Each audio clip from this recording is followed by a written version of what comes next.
हाय मेरी YouTube family, hi YouTube सीमा के शौकों को स्वागत है। नमस्कार। मेरे शाही पनीर है, प्याज है, टमाटर है।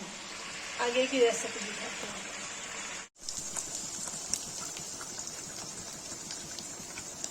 देखिएगा, ये हो गया है। इसमें काजू वाला पेस्ट डालूंगी।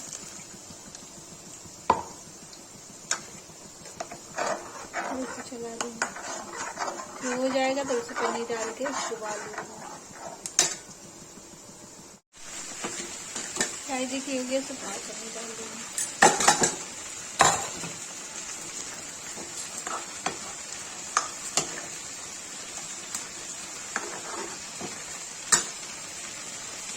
गाइस को पानी डाल दूंगी।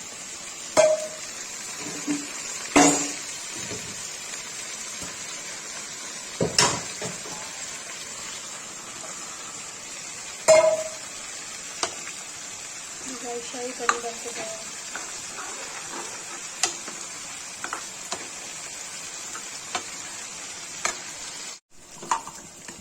देखिएगा, इसमें मैंने कसूरी मेथी डाली, गोल मिर्च डाल दिया, मलाई डाला, थोड़ा सा क्रीम डाला।